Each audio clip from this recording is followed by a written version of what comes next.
Ayaw na kitag naabtan kay nanata sa mga katunga gyud no sa Book of Genesis. I hope na you are still with me. Na gihapon dito ang tinguha nga atong sabton kining gisulat sa Ginoo. Again, I'd like to stress nga ang Biblia di gyud para sa mga bata. Kaya nga naman, dili sa ingon nga lisod sa sabto. Kung dili na mga istorya dili nga dili gyud angay nga madungog sa mga bata. Sama nining passage nga tong istorya dili. Sama nimo pagsaysay sa imong mga anak nining nga passage nga duha ang asawa ni Jacob na legal unya nagdugang pagid siya duha. So di lang actually duha ang asawa ni Jacob. Kung dili sa passage nga ito gibasa, nahimog yung upat ang iyong asawa. So makita nato nga sa istorya ni Jacob ni Esau, sa sinugdanan si Esau ang makita nato nga mura og worst child or black sheep, no? Disobedient. Pero makita nato along the way nga bisan si Jacob nga gipaboran sa Ginoo, gipili sa Ginoo, way kalainan sa iyahang igsoon. So di kita makaingon nga gipili sa Ginoo si Jacob kay buutan siya, isunod siya sa Ginoo. Kay kung tanaw nato seriously ang iyang kinabuhi, wa siya kalainan sa iyang igsoon. In fact, mas sobra pa si Jacob kay di lang siya, wa lang niya gisundog ang lifestyle sa iyahang igsoon nga ubay-ubay po ang asawa. Si Jacob kay mas daghan siya gikuha ngadto sa iyang pamilya. Lakip diha ang panalangin na para unta sa iyahang igsoon. And then makita nato diri ang kini nga passage nga di siya maayo tungod kay it tells us about a very dysfunctional family. A dysfunctional husband, a dysfunctional wives, and makita nato diri a dysfunctional family. So una sa tanan atong establish mo ng atong sabton ang tingwa sa writer nganong iya ning gipaakbit kanang. Actually pwede na ni nga dili isulat sa writer kung makita niya na dili maayo ang impluwensya niya.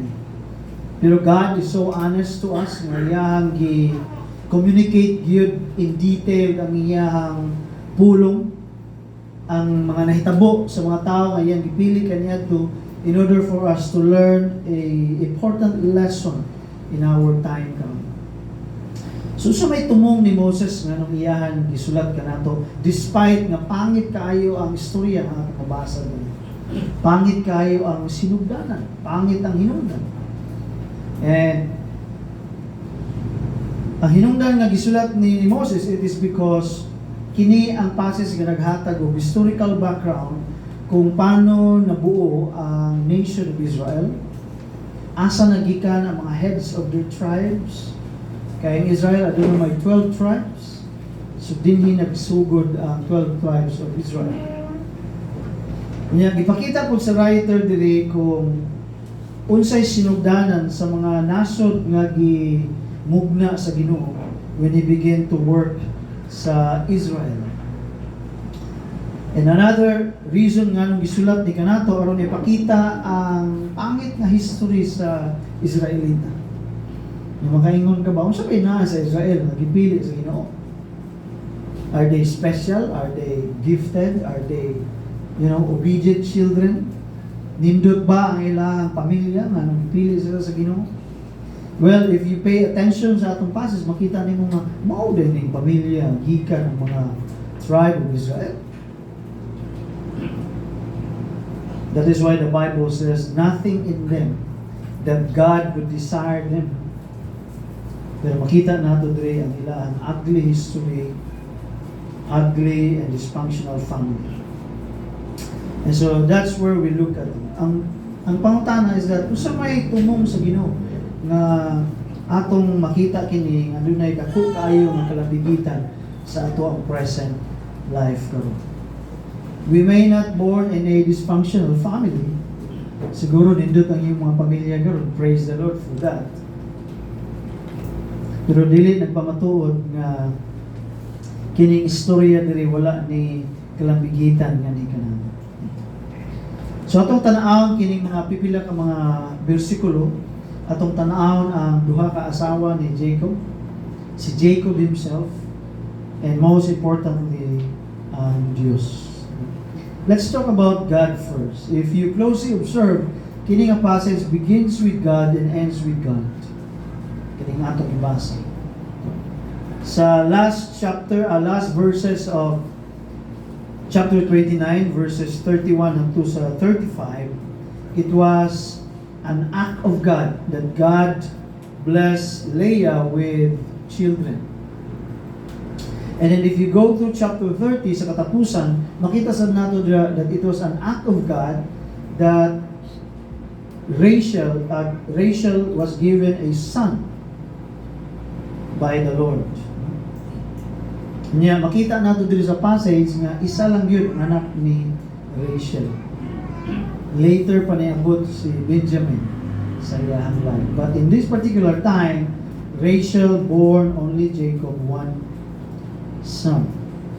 All the rest, anak ni Leah ang unom, pero ang upat dire, I think anak sa ilahang mga servant. No?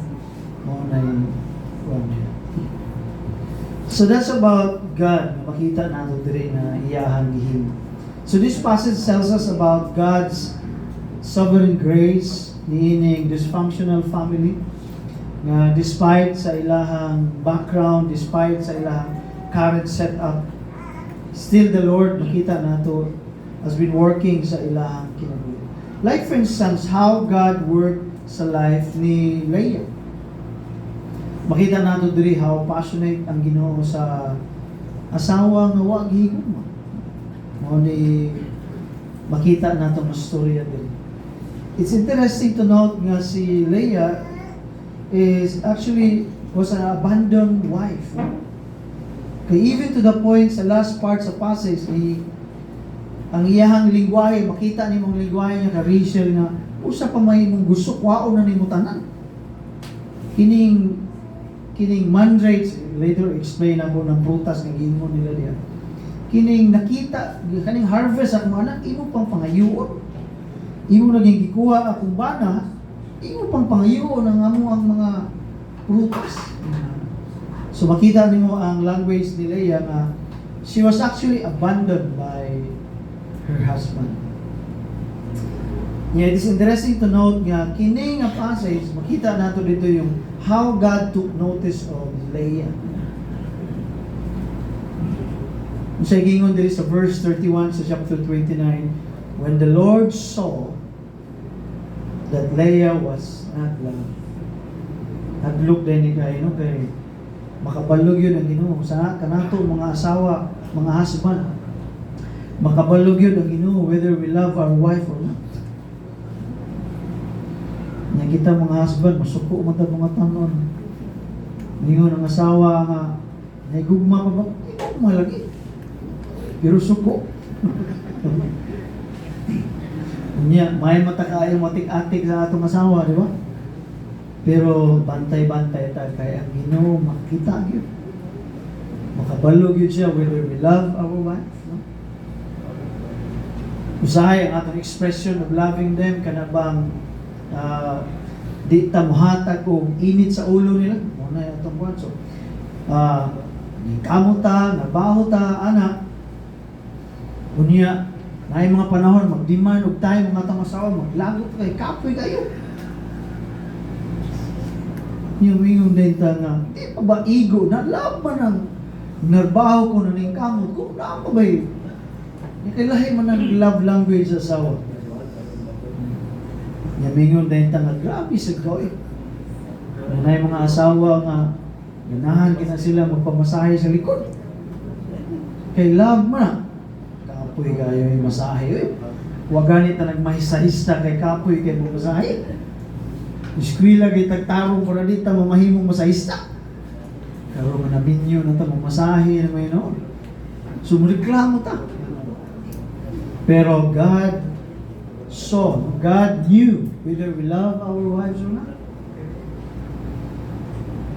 Yeah, in this instance, God took notice of Leah. Yung kisa may sala ni ini. Tako yun yung sala kaayo ni Jacob. Mingon ta nga, di na mo ma-blame si Jacob diya nga passage. Oy, kay si Jacob, napugos na siya kay Leah, kay gilad sa siyahang ugangan or uncle. So, murag mingon ta nga, justifiable ang iyahang treatment kay Leah. But no, Leah is actually Jacob's wife at this time. Wala si choice but to, to give the same affection sa kay Rachel. But nonetheless, Jacob expressed ang gisulat sa uban ng passage is hatred. Ingana.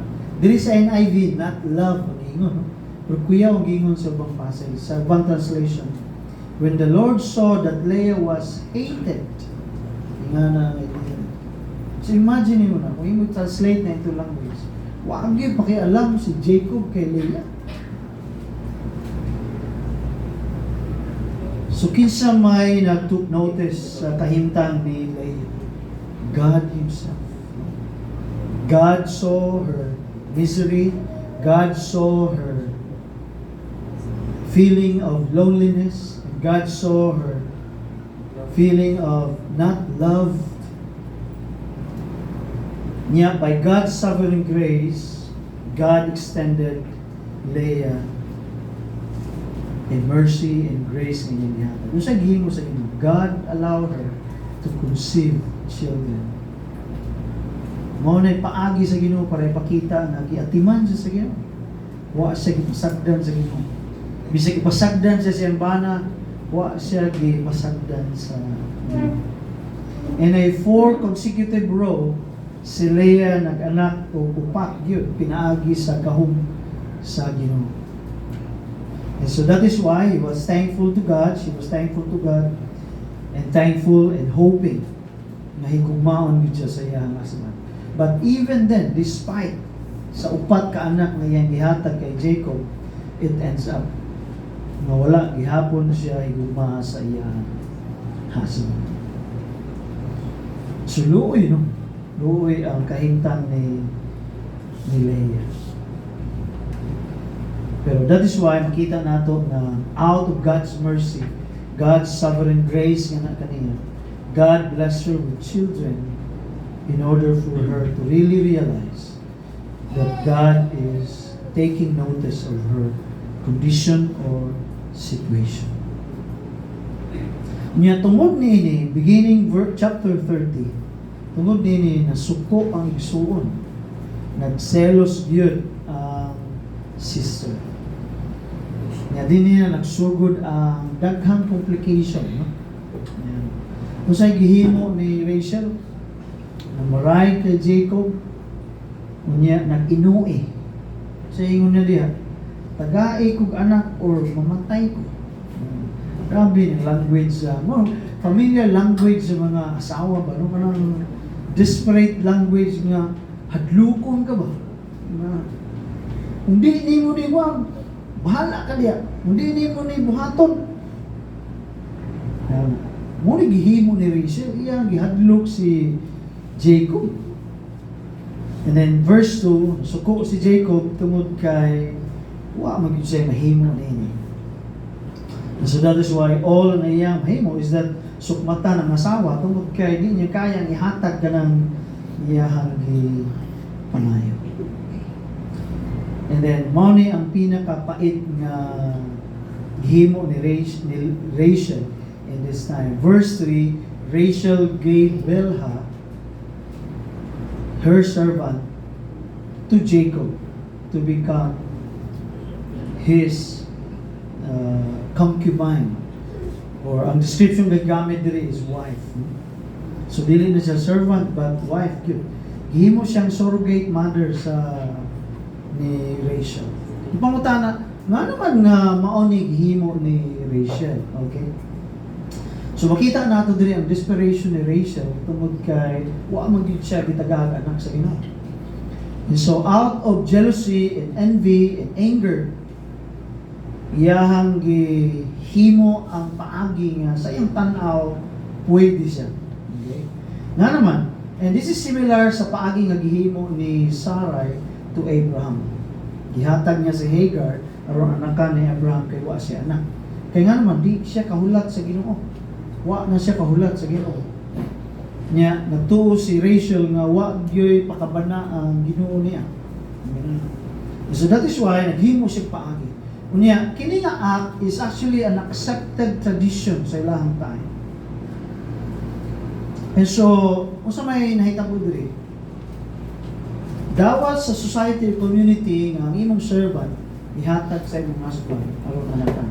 Nya you can establish your own family pinaagi sa anak na ilahang ma-produce. Dawat na siya. So sa gihimo ni Rachel, compromise. Ang gihimo ni Rachel actually because wala siya faith that God or wala siya enough patience na hulaton ang perfect timing sa Ginoo nga natanim. Or wala siya enough faith to realize na ang will sa iya sa Ginoo as of the moment is that to be barren and have no children. Wala siya enough faith para niya. Para sa iya, dinaog-daog siya karon. Though, naa sa iya ang iyang husband, pero wala siya ka-feel worthiness and sense of value and identity because wala siya anak na mahatag sa iyang husband. So, she was occupied with that idea. So, therefore, he compromised. Unsay ang gihimo, kung unsay uso, unsay accepted sa society, iyahang gi-adapt to their family.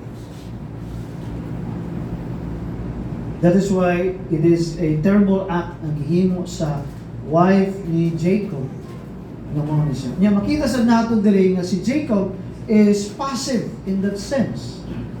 Wala man lang niya gi-rebuke ang iyang asawa, ang iyang hinigugma nga si Rachel. Ayaw pagunahuna na day. Ayaw na planuha day. Di na maayo, di na to sila sundugon. Wala gid. He, with open arms, he welcomed ang servant. Yun ana ang kalaki ni Jacob diri. So walay second thought, walay prayer upon Jacob, walay consultation in the Lord. Wala gani sila ginatawag nato nga dialogue sa iyang asawa nini that aduna sa hesitation sa condition. Pero makita nato diri that the passage states that Jacob take the suggestion of his wife Rachel.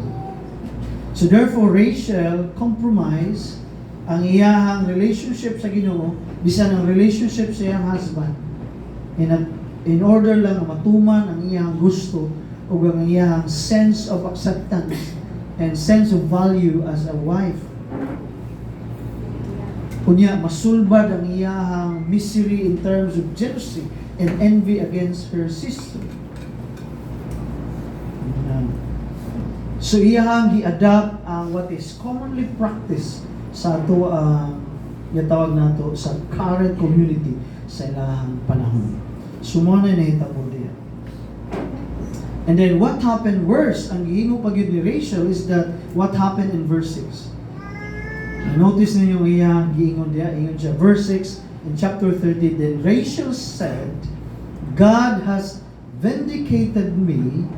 He has listened to my plea and given me a son. Because of this, she named him Dan. Okay, teka. Di ba ang anak sa iyang servant?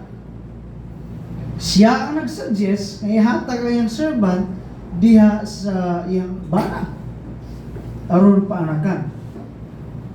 Pero ang ending karon ingon siya nga it is as if she was saying that it was approved by God. Unya, worse ang iyang gingon pagyud, kay ingon pagyud siya nga it's solved, parang it is as if gibless sa Ginoo nga tama na akong gihimo, unya gi-vindicate kung siya pasabot sa vindicate, gitanggal sa Ginoo ang iyang shame, ang iyang blame. Unsay gihimo niya? Wala lang siya nag-compromise. Iya pang gigamit ang Ginoo in order to justify ang iyang plano.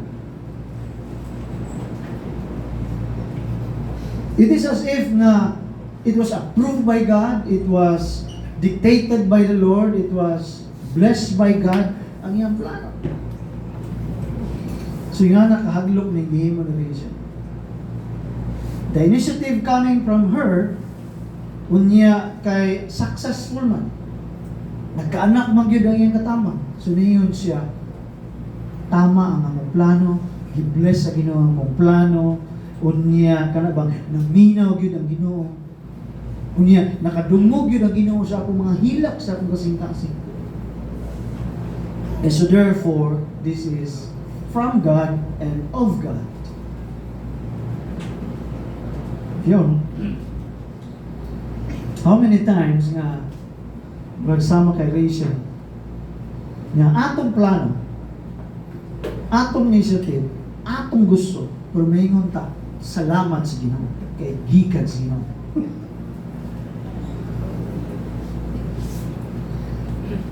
So kining gihimo ni Rachel is a common practice even sa atong time. Di ta kahulat sa Ginoo, so therefore naatay mga initiative, naatay mga move nga atong giisip nga unta panalanginan sa Ginoo, unta paminaw sa Ginoo. Unya kay successful man lagi. Mura mag it works according to our plan. So mingon na ta nga tama gyud ko sa Ginoo dito. Gikan dito sa Ginoo. Pero ako mingon, probably tama ang imuhang analisa. But I would say dili tanang successful act or initiative nato nga atong ginahimo as our personal plan is actually approved and was given by God. Kaya in this case, Rachel, the initiative coming from her, and yet ang ending, he wanted to magnify God and he wanted to stress that it is an act of God. No. Definitely mali ka niya. Kita lang tingali na gano'n, just like Rachel, kita nga nag-isip nga may approve ang Ginoo, naminaw ang Ginoo, nakasabot ang Ginoo. Na yung mga times siguro nga when we analyze our life and analyze ang ato ang mga plano, may ta nga, salamat Lord, imong yung gi-bless ang ako ang desire, imong gi-bless ako. Maybe technically tama ang imong mga evaluation, pero let's be careful kung it was really approved by God. Kasi makita nato ang consequences and effect niya na if it is really of the Lord. Sumuna niya ita po diri kay Rachel. Niya dili lang na. Wa gyapon siya mo undang. Niso gitagaan na po og anak sa Ginoo ang iyang katabang nga si Bilhah, then conceive another son. And in verse 8, niingon siya, finally, I have won over my sister. So, sakto ba na nangyari? Pero niingon siya, salamat Lord, nga naminaw ka na ako, nga pag-umambag yun, na! Niingon siya, kadaog nigyan ko sa ako ang sister. Sumura pag makita nato diri nga grabing competition sa mag-igsoon because of what so-called complicated relationship nga ilahang gisudlan. And I think that's the consequence sa gihimo ni Jacob diri. And also this is a consequence nga gitawag nato nga si Jacob wa niya manage ang iyahang panimalay. And so Rachel said, I have won over my sister. So, makita nato diri nga ang iyahang hilak sa Ginoo, ang iyang desire to have children is only to won over, is strive over and against her sister. So diya pala makakita ta nga grabe nga pamilya ni gusto niya klase ng pamilya.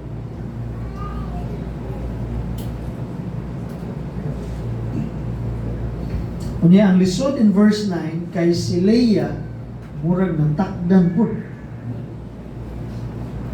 Ningon ta kaganina na nindot ang kay Leah kay murag hilak sa Ginoo unya naghulat gyud siya natagaan sa Ginoo ka anak. And indeed it happened. Nindot na ta kay ang start. Pero sa diya nakita niya si Rachel nga mura magnalipay kaayo kay nawala na ang iyang inggit, nawala na ang iyang kuwan, unya mugingon na siya nga nakalamang na siya kamay sa iyang igsuon, kay nga naman, kay murag kumpleto na iyang feeling kay higugma sa siyang bana, si Jacob, unya napagyud sila anak karon. So mao nga feeling ni Rachel mura o nakalamang na gyud siya. Si Leah was abandoned niya karon ng panahon ng murag wa naman kaanak si Leah. For reason behind maybe si Jacob wala naga bisita sa ilahang tent, sa ilahang balay, no? Nanong how do I know ngayon na ang kahimtang nila kay towards the ending sa story gihangyo ni Leah si Jacob nga motulog sa iyahang tent. So to me that tells us nga kini si Jacob wa nagi-uli-uli sa iyang pirmirong asawa. Tuwa gyud siya sa ikaduha. So mo na set up there. And so niabot sa point nga si Leah also felt no nga kinahanglan na siya buhaton. It seems to Leah nga effective ang plano sa iyang manghod. So iya pong gihatag ang iyang servant. Duha na ron sila. Unya unsay giingon na niya? Dili layo kay Leah, dili layo kay Rachel. Sa diyang gihatag niya si Selpa, nya gitagaan silang anak sa Ginoo, niingon dayon si Leah pagkaswerte Ginoo. Naswertihan gyud ko, giswertihan gyud ko sa Ginoo. Di gyud layo ni ilang mga parihar gyud sila. One. Unya another, ingon na pagod siya di, nanganak na po. Nanganak na po ikaduha. Niingon na siya, malipayon na ko karon. Ang tanang babae, niingon gyud na malipayon ko. Pagitagaan na po sa Ginoo o anak. Pinaagi sa ako ang katabang. Ingon na ana ang nahitabo. So if you're going to analyze, what is like, they adopted the same practice, they compromise, even the marriage, for the sake of overcoming a certain envy or jealousy against over a member of their household. Palamangay, palabuanay, so mo na gihimo nila. Nya with that, wala na gawin na huna kung tama ba ni nga paagi, sakto ba ni nga paagi. Ang ilaha lang, matuman ang ilahang mga dipangbatik na mapakita nila na mas lamang sila kaysa over the other person. So, and they have used God to what so-called justify ang ilahang mga action. Rachel, igamit niya ang Ginoo para justify. Si Leah, the same thing. Gamit niya ang paghatag sa Ginoo ug anak sa iyahang mga katabang niya, mingon sila na these are of the Lord and coming from God. Wala na sila ay consciousness. So siya itong makita niya na implication. I think klaro ang passage nga guys na if you're so occupied with hatred, jealousy, strife against one another. Kung ang tumong nato, labuan ang usa sa usa. I think we will be blinded of God's perfect plan sa atuang kinabuhi. We will be occupied with our desire. Another is that you will no longer discern or detect whether it is of the Lord or it's from you.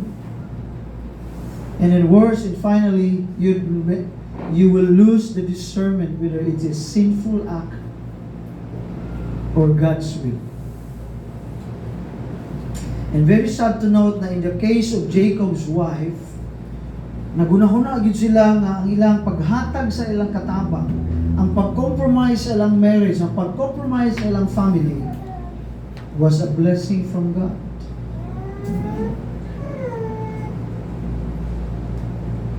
Pero makita nato na it was out of their selfish ambition, it was out of their selfish desire, it was out of their jealousy and envy and anger and strife between one another.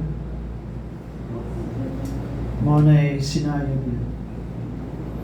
But nonetheless, we see God in His sovereignty, the God who is sovereign in His grace. That despite of their move, of their action, of their ways, kita nato nga ang nilang mga nahimong anak gidawat sa Ginoo isip sinugdanan or pangulo sa mga gitawag nato nga pinili ng mga tao sa Ginoo. But pasabot, because God has promised to Jacob and to Abraham and Isaac a descendants, because tungod kay nagsaad ang Ginoo niya bisan og dili maayo ang ilang paagi nga gihimo, in His sovereign grace God works, and then God transformed this into a sovereign act. Nga kining ilang mga nahimong anak belong to the 12th tribe of Israel. Kasi itong makita diya nga character sa Ginoo. Gani makita nato diri nga walay rebuke from God to Jacob. Walay reminders or rebuke from what's so-called the wives of Jacob. Walay intervention from the Lord about Jacob's family. But in God's sovereign will, even the wicked act of men, God transformed it into an opportunity to so-called exercise His plan and good plan diha kay Jacob. Sumingon ta nga, kuyawa ko daan ay nga namang wag yun sa gipadlong sa Ginoo. So mag-tolerate siya sa Ginoo, no? Dinhi ipakita sa atong passage that God's selection to Jacob was not on the basis of his lifestyle, of his family, and even to the children coming from him, but on the basis of His sovereign grace. He granted Jacob, his wife, and his children favor from him because He has chosen him despite sa iyang practices. That is why this passage teaches a lot about how God's grace operates on the basis of a wicked life.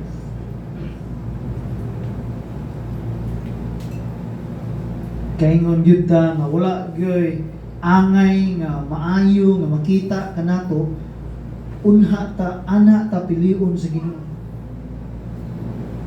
Sakto gyud ang Book of Romans nga nagingon gi luwas ta sa Ginoo sa diyang kita naa pa sa pagpakasala. It's grace. Ang grasya mao ni ang passage nga nag-explain gyud kung unsa gyud ang hulagway sa grasya sa Ginoo. Nga iya kang dawaton despite sa ato ang family background, dysfunctional family, dysfunctional parents. Niya bisan ang imong dysfunctional condition, iyang i-turn into a functional condition. And so we were given a history of a nation chosen by God, but we realize now that the nation He has chosen was actually the same wicked nation and the same wicked people, but granted the grace of God. That is why He is saved by His grace. Niya tanaw na to kining peak pagyud sa ilahang competition. So si verse 9 of chapter 30, when Leah saw that she stopped having children, okay, dili na naman, sa 10 na ta. No, sa 14 na ta, okay.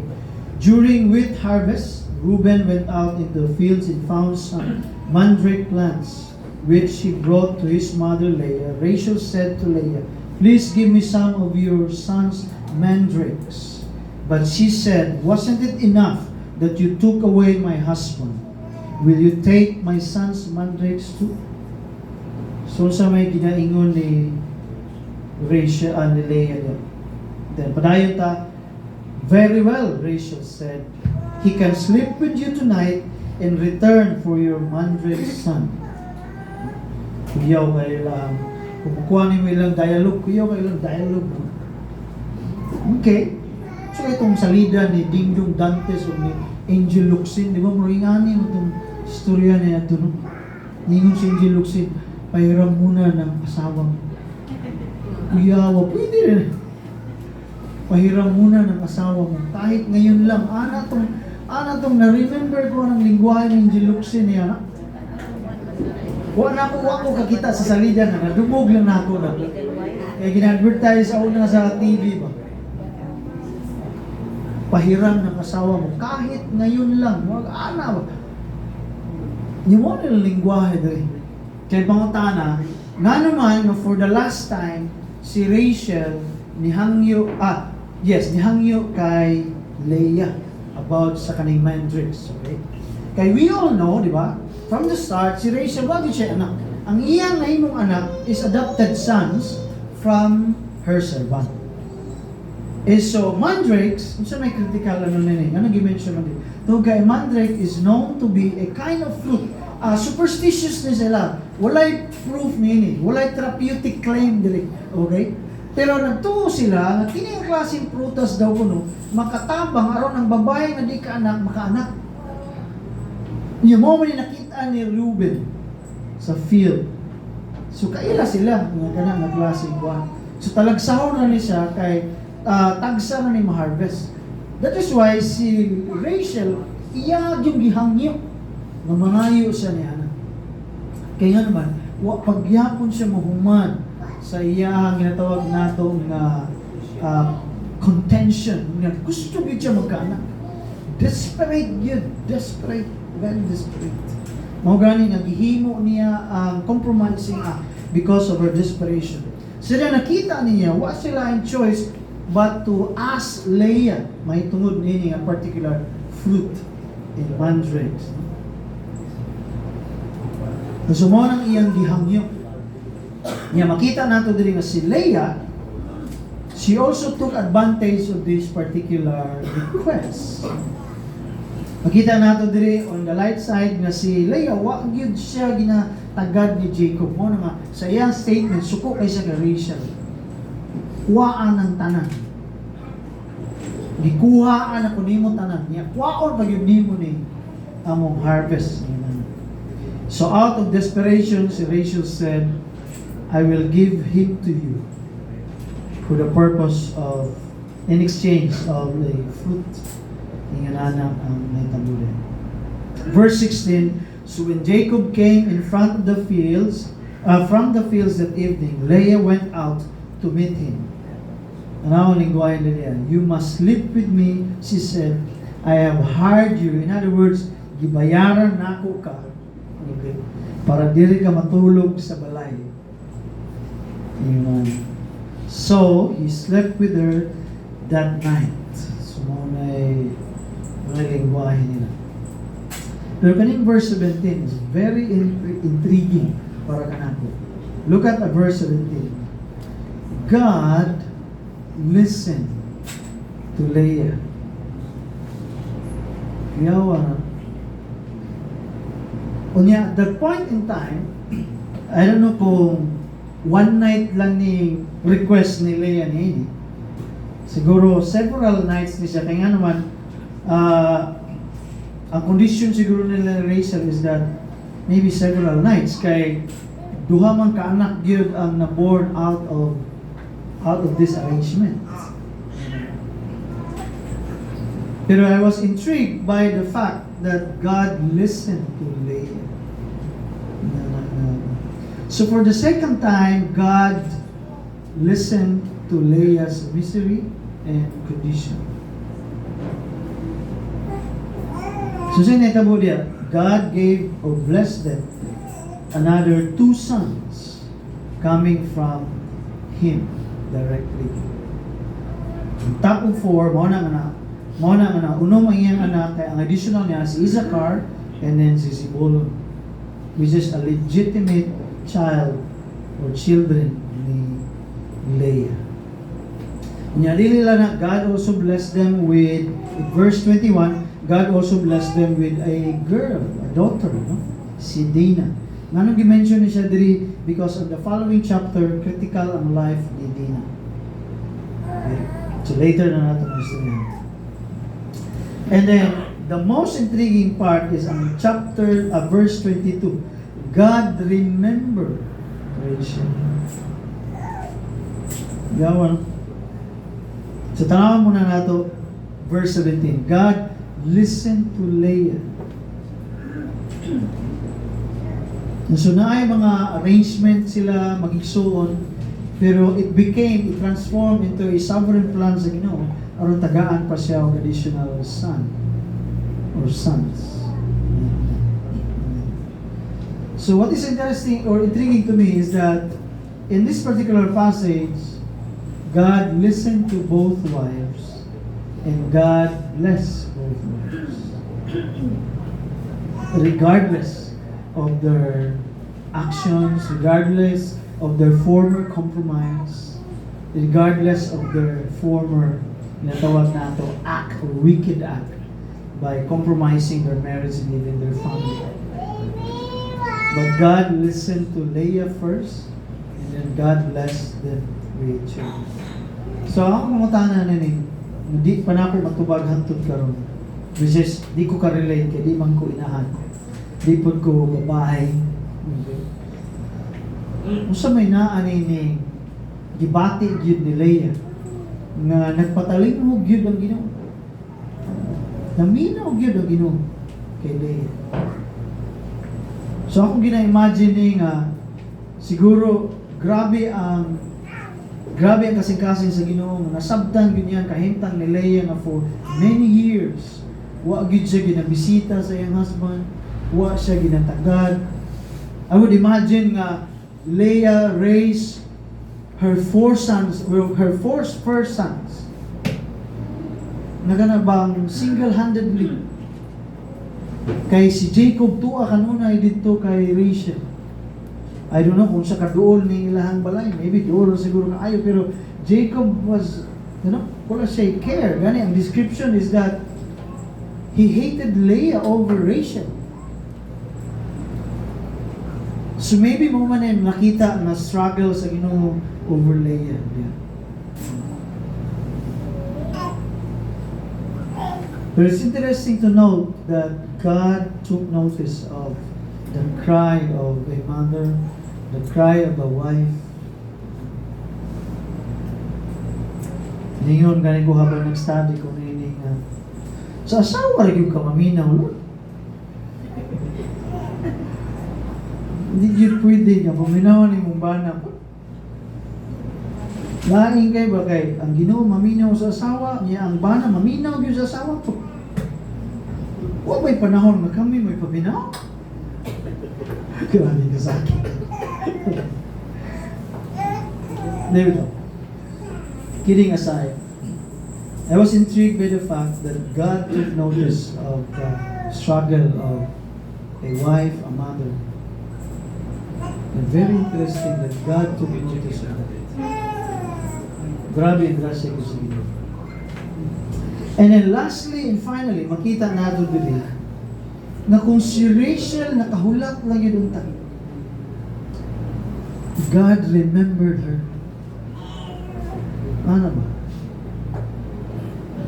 And so, makita nato dili nga si Rachel ang naghulagway. We can relate most of Rachel kay nga naman na mga panahon na we base our identity, we base our standing Or we base our evaluation of God's plan in our life on the basis sa mga butang nga itong makita. Just like Rachel, asa niya gibase ang iyang identity as a wife or as a woman? Sa iyang igsuon. Kung niya insecure siya, jealous siya, tungod kay ang iyang una-una, siya na kitagaga anak sa Ginoo ako. Wala, sun siya, murag walay plano ang Ginoo sa akong kinabuhi. And so that led her to compromise. Rather than waiting upon the Lord in faith, na if it is God's will for me to be barren and have no children, then so be it. Ingana ang nindot na faith sa babae, di ba? Or kanato, husband or wives alike, ingana na ang nindot na faith. Kung mo ni plano sa Ginoo kanako karon, why would I base God's direction in my life on the basis of the things na ako makita sa uman?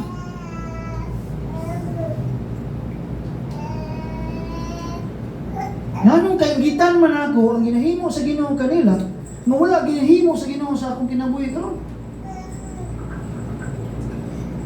And so that's why mayroon ko nga kitang tanan makarelate ta ni kay Rachel. Kay sometimes we regard God nga murag wa gyud siya plano sa atong kinabuhi kay He act differently on others. He gives favor on others, but He does not favor on us. He gives good things to others, but it seems to us na murag wala ginahatag ang Ginoo nga good things. And so we say na, Lord, this is unfair. This is not right. So say nahitabo niya na, we base God's working in our life on the basis of what God is doing on others' life.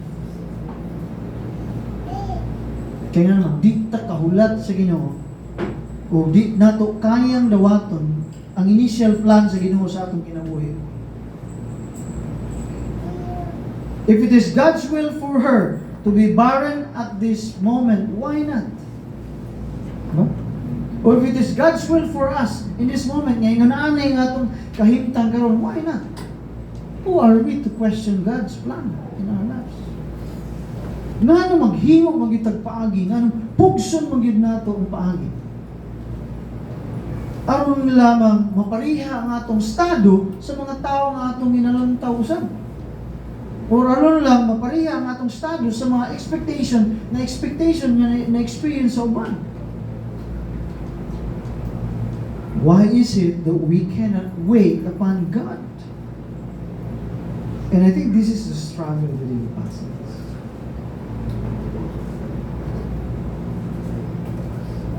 That is why I highlighted so much kining pagpaminaw sa Ginoo, pag-remember sa Ginoo. Kaya nga naman, kining duha ka asawa never actually pray to God. They never pray to God. Will I mention a prayer of desperation? Will I mention a prayer of plea and, wala. But God hear them, listen, and bless them. And in the end, the barren womb of Rachel, God remembered.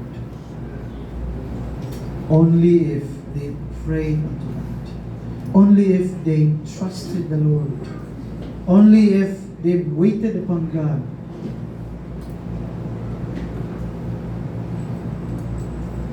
Rachel and Leah is a classic example of today's believer. We have a concept of God. Sila, may nana sila kay Jacob. God spoke to them. And they've shown God's working in their lives. They're classic kind of people na na-acknowledge sa Ginoo pero we don't really necessarily pray to God. We don't ask the Lord. We don't consult God. And most importantly, we don't wait upon God's will and God's perfect timing sa ating Ginoo. We don't have the patience to wait. We don't have the time to wait. We don't have the ability to wait upon God.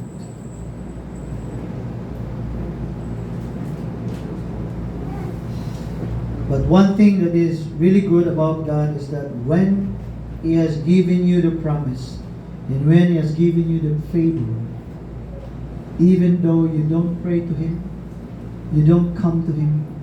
Even though you don't consult Him of the, plans and direction nato sa atong kinabuhi.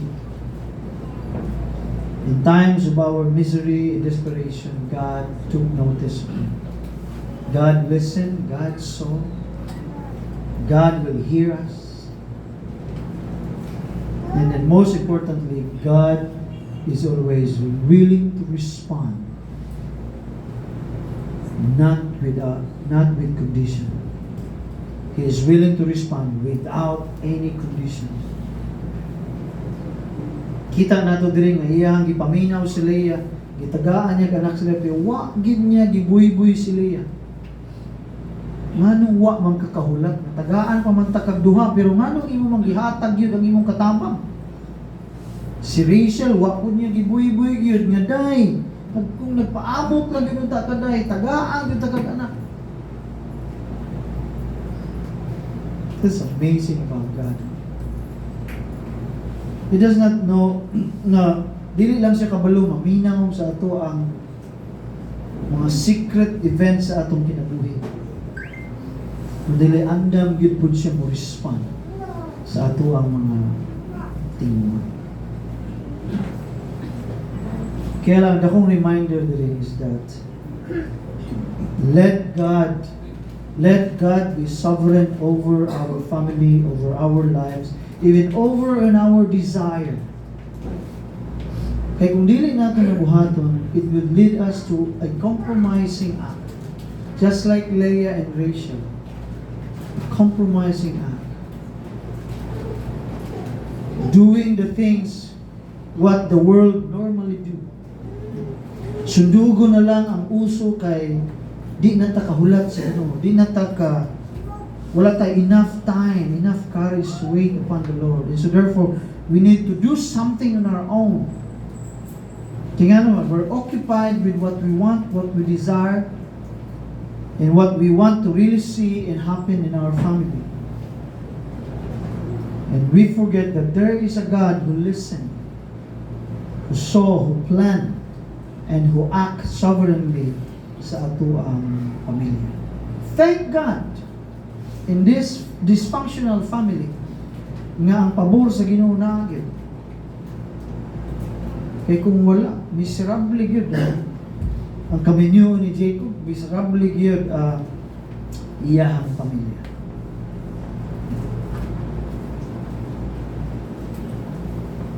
But unlike these two wives and this dysfunctional family, let us learn to listen to God. Let us learn to wait upon the Lord.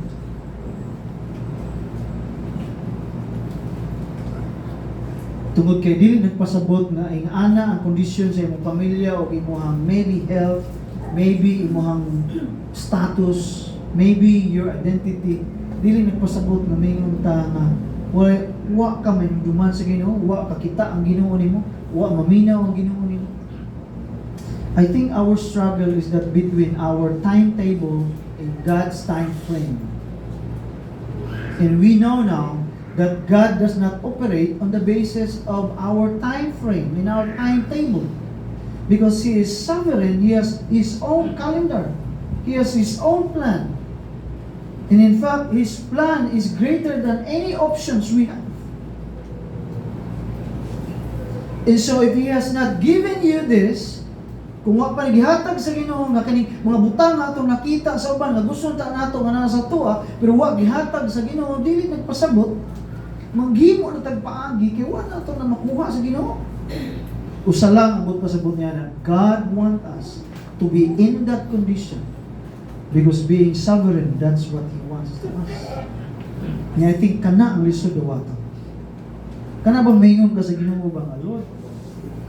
Kung mao gyud mo ang kahimtang, among dawaton. Mo na lisod.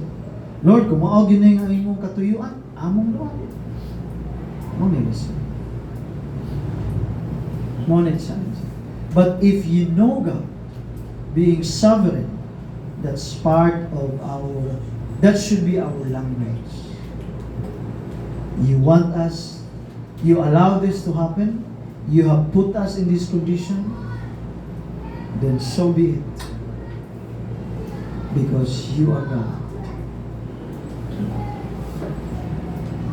Look at Leah, look at Rachel. God listened to them. In a perfect time of God, God gave them children. And look at Rachel. She thought nga di nagid siya magkaanak. Mo gani nga desperado siya nga bisag unsa na lay tuto ang iyang gusto. Bisag unsa na lang supplement ang gusto niyang kanon. Kining mandrakes nga iyang gituon nga makahatag niyang anak. But in the end, it was God. It was sovereign God who can still bless her. If only she can wait. God and just and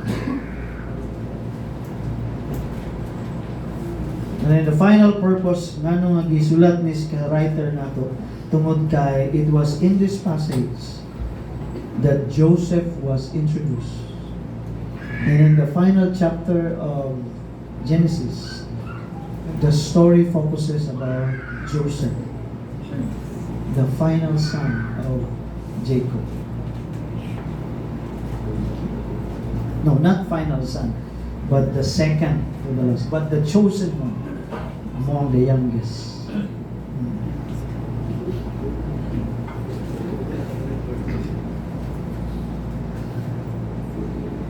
So siya ato ang makuha diri nga pagtuunan.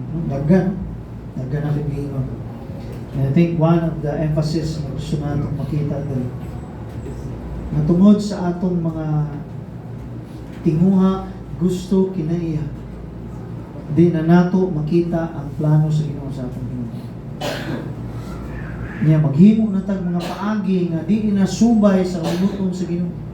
To the point that we compromise our family, marriage, even relationship, even up to the point of neglecting God and God's sovereign will in our life and even our family.